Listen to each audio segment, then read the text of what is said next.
I never thought I'd be spending my brother's wedding day in a basement, surrounded by old boxes and the faint smell of mildew. But there I was, dressed in an expensive burgundy gown that cost more than 3 months' rent, perched on a folding chair beside the water heater. "The basement is good enough for you," my mother had smirked, adjusting her designer dress. "We need the main floor seats for important guests." Important guests, that's what they called my brother Michael's new in-laws, the prestigious Williams family, with their old money and social connections. Can't have the family disappointment ruining their perfect wedding photos. What my family didn't know was that I'd been secretly paying the mortgage on their dream house. This very house, for the past 3 years, $8,500 every month, transferred quietly from an offshore account they knew nothing about. Without my money, they would have lost this place years ago. But let me start from the beginning.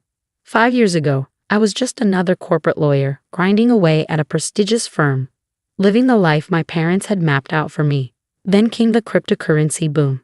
While everyone else was buying Bitcoin, I spotted the potential in lesser-known alternatives. I invested everything I had, including my law school loans. My parents called me irresponsible, reckless, throwing away a perfectly good career for internet money. My father had scoffed. Michael, the perfect son with his safe banking job, nodded in agreement. Then the market exploded. My initial investment multiplied by 4,000%. Overnight, I had more money than I knew what to do with. But I kept quiet about it, continued living modestly, and watched my wealth grow through strategic investments. That same year, my parents faced foreclosure on their dream house, a sprawling Victorian mansion they'd bought at the height of the market. My father's business had taken a hit during the recession, and they couldn't keep up with the payments. I could have told them about my success, could have openly offered to help, but I knew they would never accept money from their irresponsible daughter. So instead, I created a shell company and bought their mortgage from the bank. Every month, I made the payments they thought they were negotiating with a faceless corporation. "At least Michael is making something of himself," my mother would say at family dinners while I sat there silently paying for the roof over their heads. Now here I was at my brother's wedding, banished to the basement because I didn't fit their image of success. Through the ceiling, I could hear the celebration in full swing. Champagne corks popping, crystal glasses clinking, fake laughter at unfunny jokes. My phone buzzed. Another cryptocurrency alert. One of my investments had just doubled in value. I was now worth north of $50 million. But to my family, I was still the failure who wasted her law degree. The basement door opened and my mother's heels clicked on the stairs. "We're taking family photos," she announced, not quite looking at me. "But don't worry about coming up. We wouldn't want to complicate things." Complicate things. Code for, we don't want the Williams family to know about our embarrassment of a daughter. I took a deep breath, fingering the phone in my pocket. One call to my banker would expose everything. One transfer would stop the mortgage payments that kept their perfect facade intact. "You know what, Mom?" I stood up, smoothing my expensive dress. "I think I'll leave early. Wouldn't want to complicate your perfect day." She looked relieved. "Yes, that's probably best. Michael understands." Michael understands. Michael always understood when they pushed me aside, just like he would understand when they lost this house. I climbed the stairs, passing my mother without another word. In the main hall, the celebration was in full swing. Michael stood with his new wife, Emma Williams, both of them gleaming with prosperity and privilege.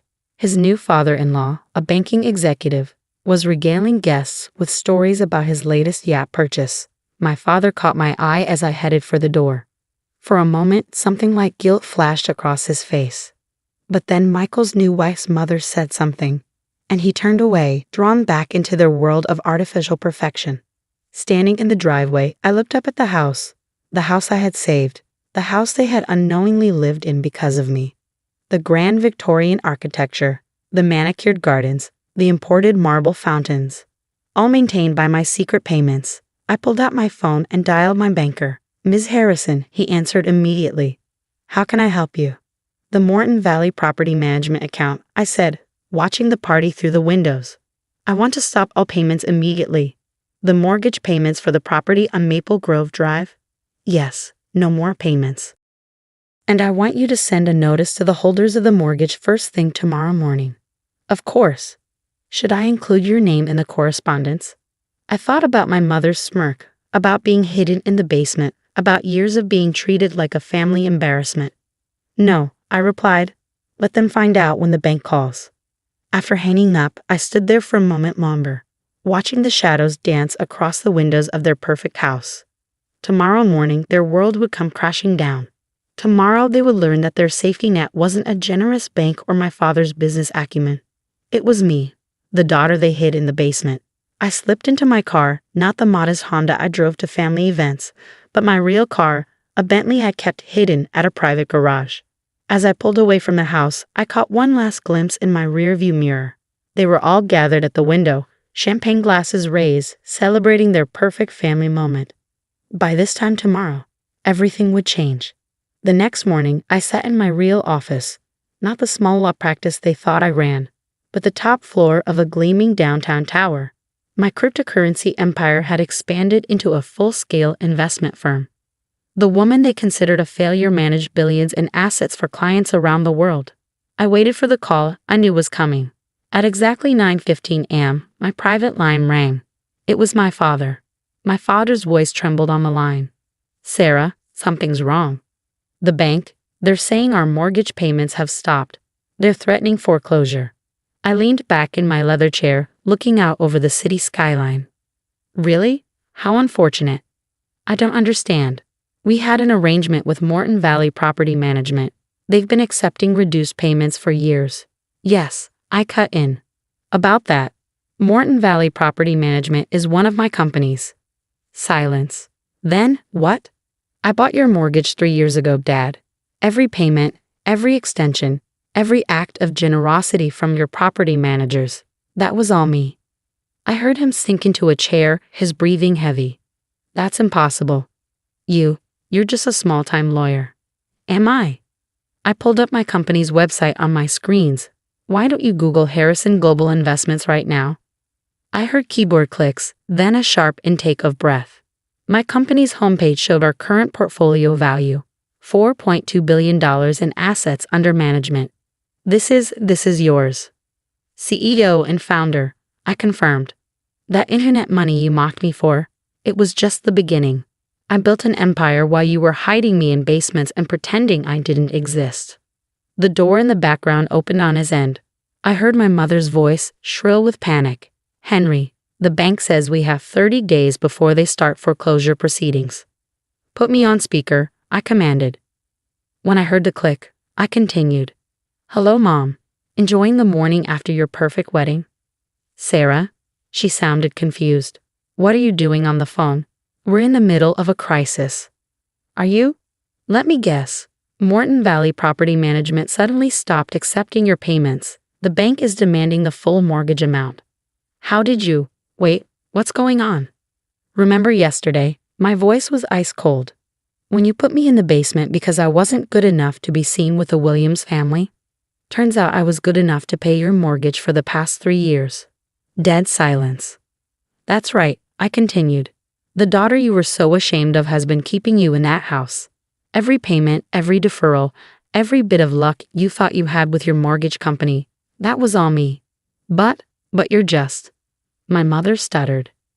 Just what, Mom? A failure. A disappointment. Why don't you check your phone? I just sent you a link to Forbes' 40 Under 40 list from last month. Look who's number 8.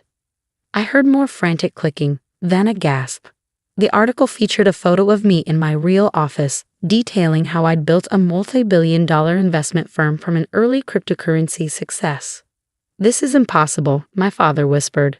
The impossible daughter you hid in the basement is worth more than the Williams family you were so desperate to impress. Ironic, isn't it? The bedroom door opened again on their end. Mom, Dad, what's going on? Michael's voice. Emma's parents just called. They're asking weird questions about our family finances. Oh yes, I added. I should mention, the Williams family are actually clients of mine. Mr. Williams just texted me asking why my own parents didn't have me at the main wedding table. Imagine his surprise when he learned I manage half his family's wealth. I heard Michael sink into a chair. Sarah? What's happening? What's happening, dear brother, is reality. The sister you were too embarrassed to seat with your in-laws is the financial advisor they trust with millions. The daughter our parents pushed aside is the only reason they still have a house. But why didn't you tell us?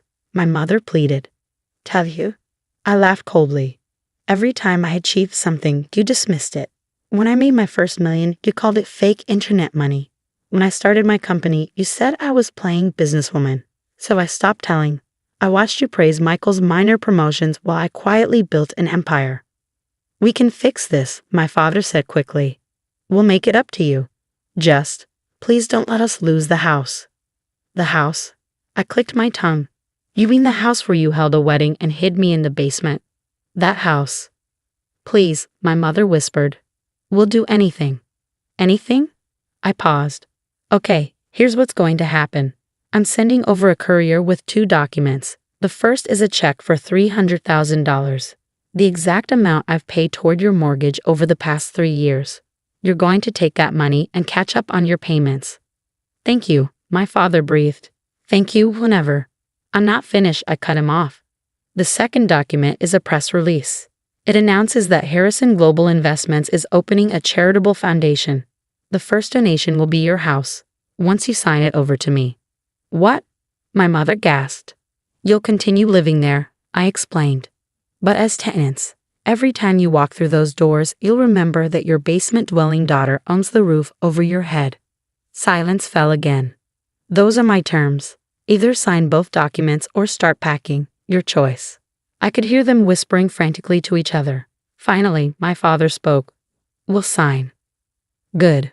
Oh, and one more thing. I'm hosting a corporate gala next month. The Williams family will be there, along with half of Wall Street. You're all invited to sit at the back.